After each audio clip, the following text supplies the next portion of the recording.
जय Hind all of you. आप सभी लोगों का क्यूब क्लासेस के यूट्यूब चैनल में एक बार फिर से स्वागत है। तो जैसे कि डी एंड एफ हमारा चैप्टर चल रहा है क्लास 12 में, डी एंड एफ ब्लॉक का आप लोगों का अगला कॉन्सेप्ट 2 एपिसोड आ चुके हैं। तीसरा एपिसोड आप लोगों का ये रिकॉर्ड हो रहा है, तो तीसरे एपिसोड की तरफ हम चले।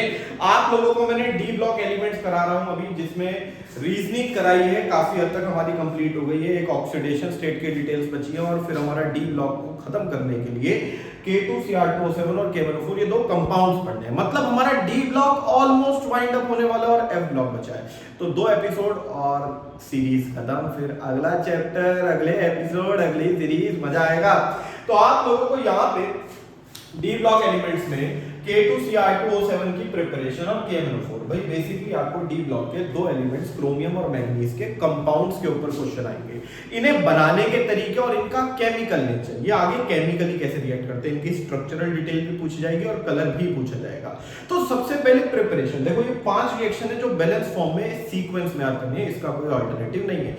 लेकिन क्या है ना कि हमारा जो ये पूरा का पूरा एग्जाम पैटर्न है ना, ये हमें सरल क्वेश्चन नहीं देता, ये क्वेश्चन को बहुत पेचीदा कर देता है। यानी आपको एक तो ये रिएक्शन याद करने की मेहनत भी करनी है, ऊपर से इसमें भी क्वेश्चन घूम सकता है, थोड़ा सा बदतमीजी कर सकता है एग्जाम पैटर्न। तो आइए जरा क्वेश्चन के पेचीदेपन को थोड़ा सा गौर करते हैं। आप लोगों को K2Cr2O7 की प्रिपरेशन, जिसका नाम पोटेशियम डाइक्रोमेट भी है, इसे बनाने के लिए कहा जाएगा। तो सबसे पहले हमने केमिकल लिया आयरन क्रोमाइड ओर, आयरन क्रोमाइड। इसका हमने Na2CO3 जो सोडियम कार्बोनेट है, इसकी प्रेजेंस में ऑक्सीडेशन करा तो Na2CrO4 बना, सोडियम क्रोमेट, और फिर ये बाकी बाय प्रोडक्ट रिलीज हुए।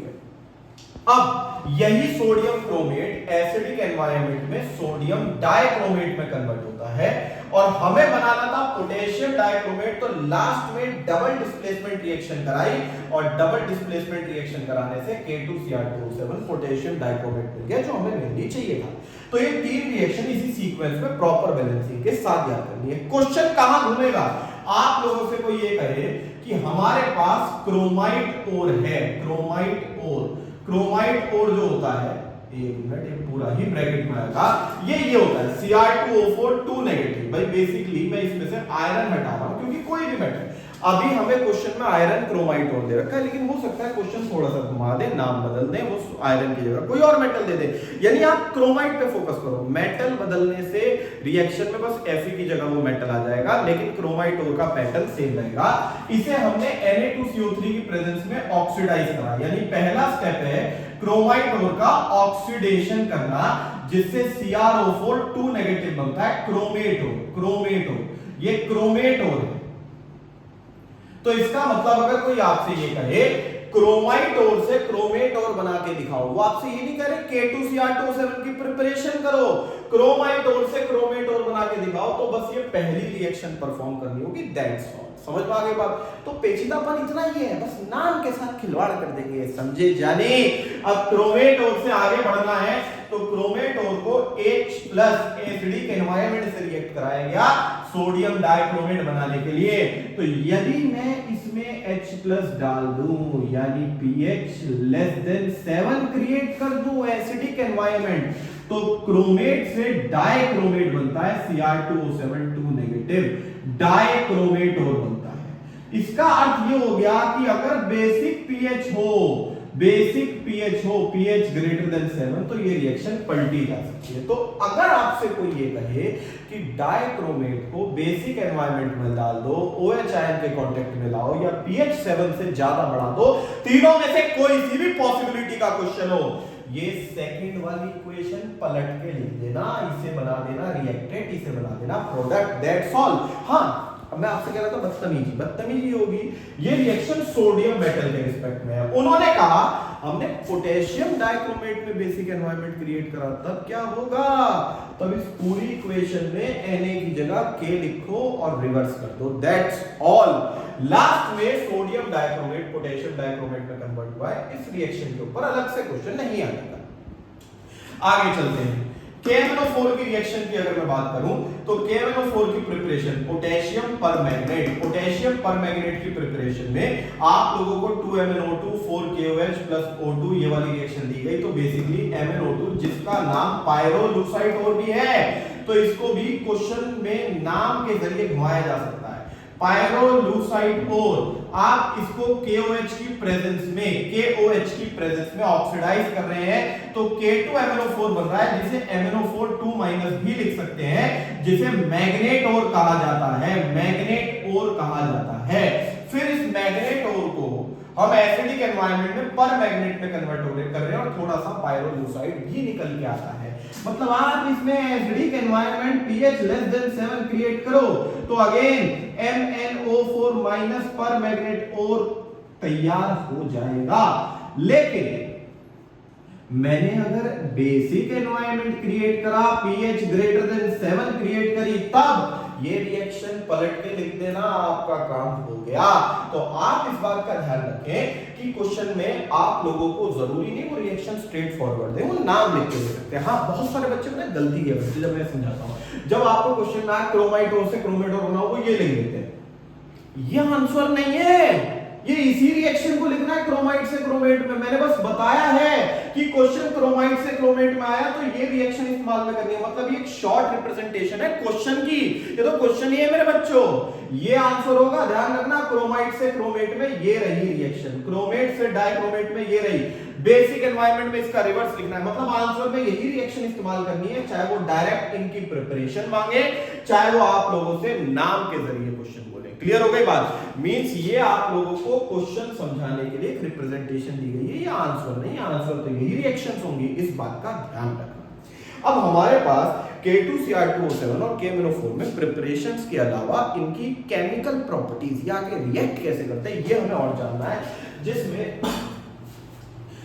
आप लोगों को अब कम से कम मेरे ख्याल तकरीबन 10-15 रिएक्शंस हैं जो परफॉर्म करनी होंगी, लेकिन मैं आप लोगों को उसका भी एक शॉर्टकट बताऊंगा। मतलब हम जो है क्या कहते हैं, सारी बैलेंस इक्वेशन याद नहीं कर लेंगे, बैलेंसिंग से इन्हें परफॉर्म कर देंगे।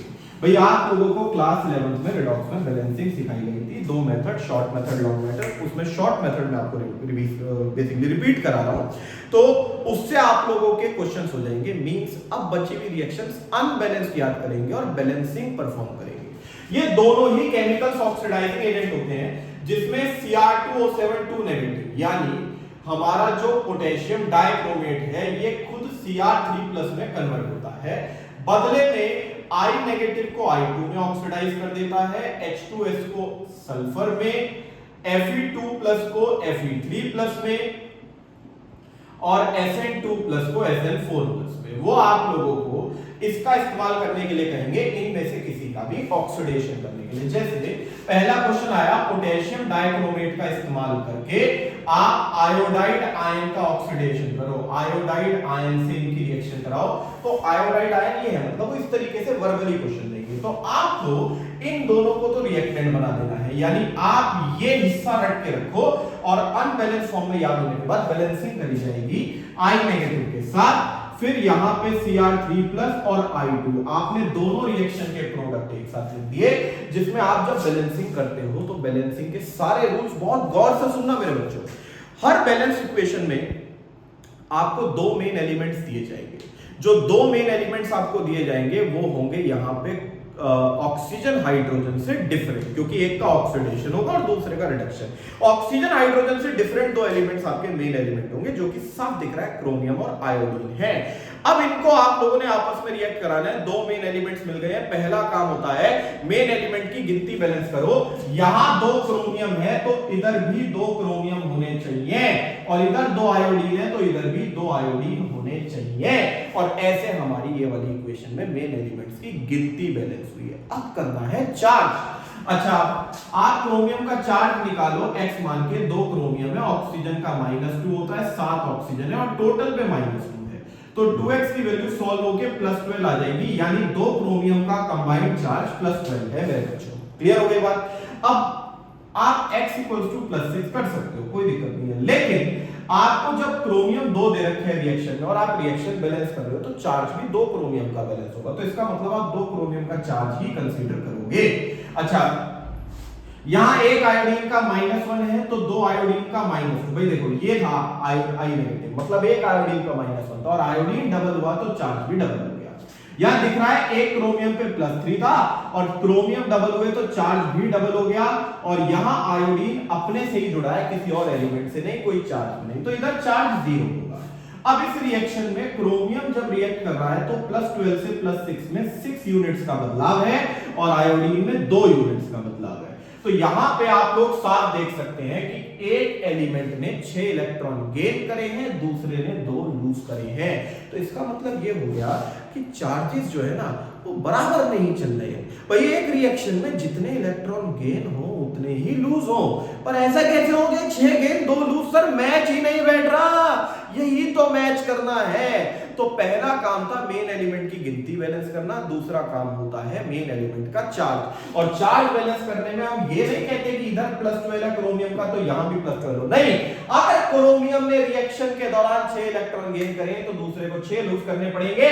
तो आयोडीन की इक्वेशन को 3 टाइम्स कर दो तो इसका चार्ज भी 3 टाइम्स, चार्ज का डिफरेंस भी 3 टाइम्स, समझे? तो इसका मतलब हमने क्रोमियम की इक्वेशन में आयोडीन 3 टाइम्स कर दिया, 6i negative gives 2Cr3 plus 3i2।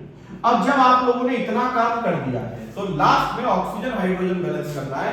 ये सारी रिएक्शन एसिडिक मीडियम में हो रही है क्योंकि क्रोमियम आमतौर पे एसिडिक मीडियम में ही ऑक्सीडेशन करवाता है।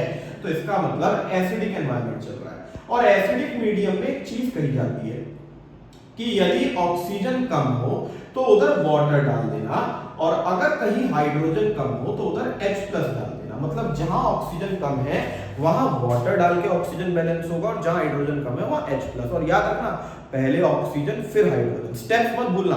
पहले मेन एलिमेंट की गिनती बैलेंस करी, फिर चार्ज बैलेंस करा, उसके बाद ऑक्सीजन, जिधर ऑक्सीजन कम है उधर वाटर, 7 ऑक्सीजन है इधर, उधर 0 है, तो जिधर ऑक्सीजन कम है उधर वाटर। अब हाइड्रोजन यहां पे कितने हैं सर 14, इधर कितने हैं सर 0, तो इधर 14 हाइड्रोजन कम है यानी इधर 14 H+ आ जाएंगे। अब ये रिएक्शन बैलेंस हुई है। तो अब एक चीज तो ये है कि आप इस बैलेंस इक्वेशन को याद कर लो क्योंकि ये आंसर, ये स्टेप के कोई बोल देंगे ये आंसर, ठीक है। लेकिन 15 रिएक्शंस उन 5 से अलग याद करनी है लगभग अप्रॉक्सीमेटली, जो बैलेंस फॉर्म में याद करनी पड़ेगी। लेकिन आप अनबैलेंस्ड हो, बैलेंसिंग के साथ प्रैक्टिस कर लो तो बैलेंसिंग के स्टेप पहले पार्ट में बहुत बड़े लगते हैं, बहुत सारे लगते हैं, लेकिन जब ये सारे क्वेश्चंस करोगे ना तो नहीं लगेंगे बहुत सारे, तब ये बहुत लिमिटेड पॉइंट में सिमट जाएंगे। यानी इनको करना, मैनेज करना आसान है, मुश्किल काम नहीं है मेरे बच्चों। आप सब लोगों को बहुत ठंडे दिमाग से इन सारी रिएक्शंस को बैलेंस करना है। पर ये ध्यान रखना बैलेंसिंग करने में मेहनत लगती है, लेकिन बैलेंसिंग करने से ये अनबैलेंस याद हो जाएंगे और गलती की संभावनाएं खत्म हो जाएंगी। क्योंकि आप पॉसिबिलिटीज तो देखो, इतनी सारी बैलेंस इक्वेशन याद करोगे तो गलत हो सकती है और क्वेश्चन कंफर्म आएगा। प्रिपरेशंस में और केमिकल प्रॉपर्टीज में कम से कम 5-6 मार्क्स घूमेंगे इन रिएक्शंस के अराउंड। तो 3 जो 5 रटनी है बैलेंस फॉर्म में, उन्हें रटो, बाकी अनबैलेंस याद करो। मैं आप लोगों को यहाँ पे एक एग्जाम्पल और रिपीट करा रहा हूं। ये तो आयोडाइड आयन से क्वेश्चन आ गया, ये सल्फाइड है, सल्फर का कंपाउंड सल्फाइड, ये आयरन और रोमन नंबर में ऐसे 2 बना के दे देंगे, आयरन 2 कंपाउंड है और ये टिन 2। मतलब वो आपको मेटल का चार्ज ऐसे लिख के भी दे सकते हैं, जरूरी नहीं वो आपको सिंबल दे, वो आपको इनका ऑक्सीडेशन करने के लिए कह देंगे। तो आपको इस चीज के लिए तैयार रहना है। अब मैं आप लोगों से कह रहा हूं H2S की रिएक्शन और करो, ध्यान दो सल्फाइड वाली। तो अब क्रोमियम को सल्फाइड के साथ रिएक्ट कराना है, Cr3+ और सल्फर बन रहा है, जिसमें मेन एलिमेंट यहां क्रोमियम 2, इधर भी 2, सल्फर 1 बैलेंस। अब चार्ज, क्रोमियम का चार्ज x मान लो, 2 क्रोमियम है, ऑक्सीजन का -2 × 7, टोटल चार्जेस जोड़ के -2 बैठना चाहिए। 2x की वैल्यू सॉल्व होके +12 आ गई। यहां पे सल्फर का चार्ज निकाल लो, +1 × 2 सल्फर का x, टोटल पे 0, तो x की वैल्यू -2 आ गई। यहां एक क्रोमियम पे 7 दिख रहा है, +3, 2 पे +6 और सल्फर अकेला है विदाउट चार्ज 0। तो क्रोमियम की रिएक्शन में 6 यूनिट्स का और सल्फर की रिएक्शन में 2 यूनिट्स का अंतर है। और आप इस चार्ज को बराबर करने के लिए सल्फर की इक्वेशन 3 गुना कर दो, mean Cr2O7 2 negative plus 3H2S, sulphur की equation 3 times give 2Cr3+ plus 3 sulphur.